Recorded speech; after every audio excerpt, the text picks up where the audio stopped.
In a bold move that reshapes the global tech landscape, China and Russia have unveiled a crazy project to construct the world's largest number of photolithography units, with Huawei's factories rolling out 1,500 units and SMIC ordering 1,000 of them.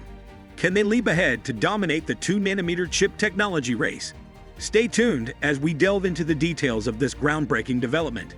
ASML has announced a massive deal to sell up to 450 lithography machines to China for 25.3 billion yuan, highlighting China's rising influence in the global chip industry. This move has surprised international media and marks a significant step for China's chip sector, which has been growing rapidly due to government support and increased investment in research and development. These efforts have helped Chinese companies improve their products and overcome technical challenges, despite facing restrictions in the highly competitive lithography machine market. The deal with ASML, a major player in lithography technology, is seen as a breakthrough for China. It reflects both ASML's trust in the Chinese market and the pressing need of Chinese chip manufacturers for advanced equipment. Due to market dominance and technical barriers, Chinese firms often struggle to obtain high-quality lithography machines from abroad.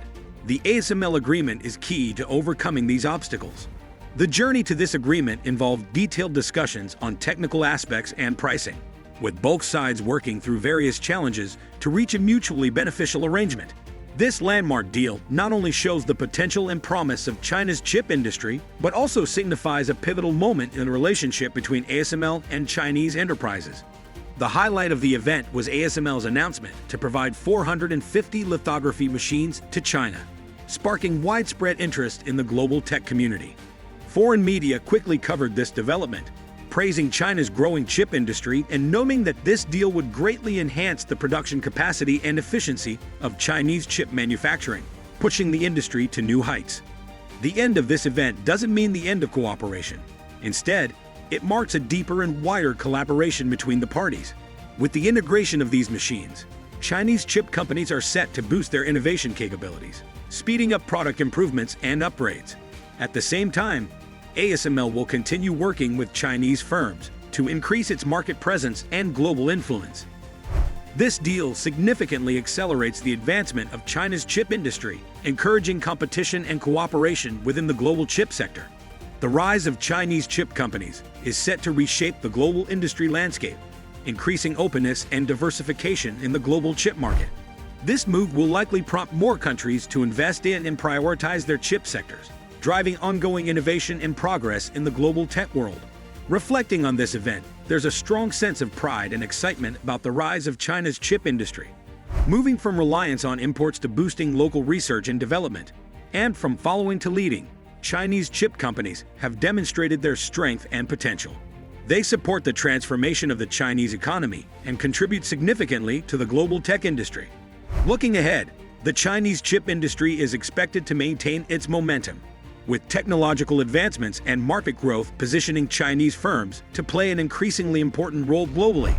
We also anticipate more collaboration between international companies and Chinese chip firms, enhancing mutual prosperity and advancing the global chip industry.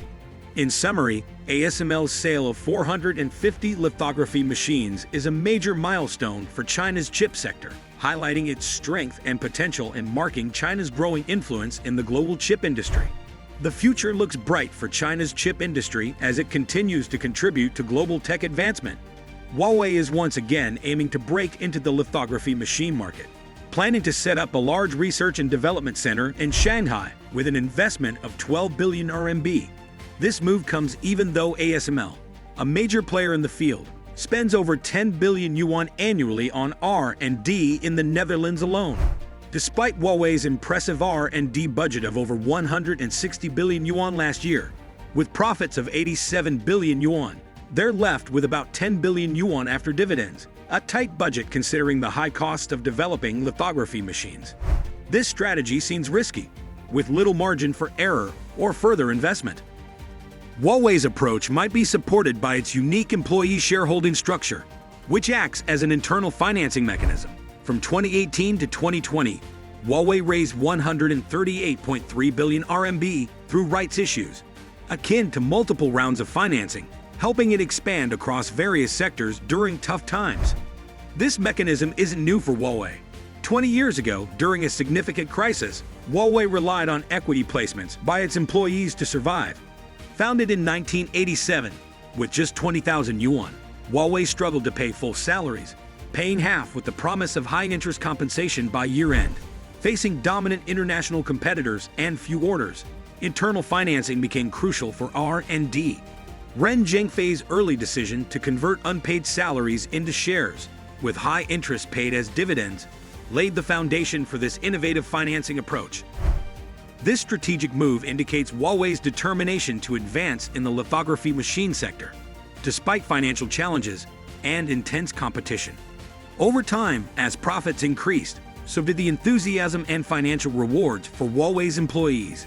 However, the success of this model depended on Ren Zhengfei's ability to make wise decisions. Any mistake could have led to widespread suffering across the company, potentially causing its downfall. Indeed, Huawei faced many challenges, including the dot-com bubble burst and market downturns, but it also encountered internal strife. Ren Zhengfei's plan to issue more shares for internal financing initially met resistance from senior executives who feared their holdings would be diluted. Some argued their shares were worth millions, highlighting the significant impact of this change. Despite this, Ren pressed on, understanding the need to maintain fairness and unity within the company. This situation highlighted the contrast in Huawei's compensation models.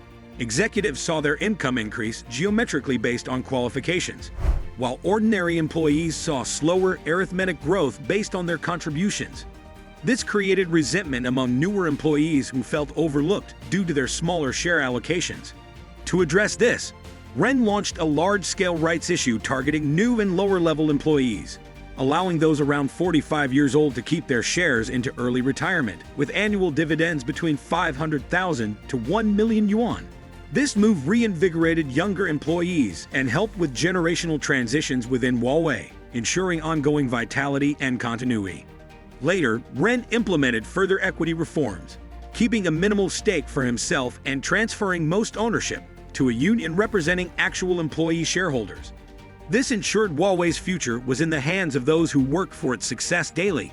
As long as development continues, Huawei's strong dividends will help retain talent and keep its industry-leading position. In crisis, the company can issue rights to raise funds from employees to navigate challenges, functioning like a self-sustaining cycle of growth and resilience.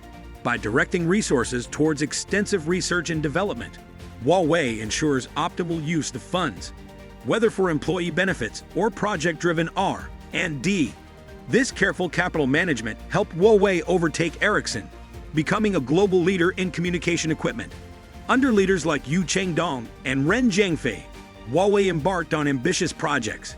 Despite battling cancer, Ren authorized a 450 billion yuan annual budget, making contingency plans standard operations. By 2018, Huawei's sales had surpassed $100 billion, rivaling the combined revenue of top industry players. Ren's belief that Huawei will continue, even in my absence, inspired the company deeply. Huawei faced significant challenges, including U.S. sanctions, detentions, and market embargoes. Yet dividends and rights issues motivated over 100,000 employees, driving innovation and resilience. Within years, Huawei developed domestically produced 5nm chips and regained dominance in 5G, demonstrating its robustness. These profits are reinvested into new projects and talent, avoiding traditional divides between capital markets and major shareholders. By maintaining employee shareholding and fair distribution, Huawei avoided reliance on public offerings or external financing during crisis, preserving its innovative path, including ventures into lithography machine production. Meanwhile, ASML, based in the Netherlands, gained global attention with its advanced products and technology. Its move to relocate headquarters to France surprised the Dutch government, leading to urgent reviews and potential countermeasures. ASML's crucial role in the semiconductor industry, especially its lithography technology, significantly impacts global manufacturing and competitiveness. Semiconductor technology, foundational to modern innovation, advances electronics and communication. ASML's influence in this field shapes the semiconductor industry's trajectory and plays a strategic role in international politics and economics. What do you think the impact of China and Russia's massive photolithography project will be on the global semiconductor industry? Feel free to share your thoughts and perspectives in the comments section below. Don't forget to become a part of the Revel Discovery community by hitting that subscribe button to stay informed about the latest technological advancements and innovations. Explore endless tech possibilities for an exciting future.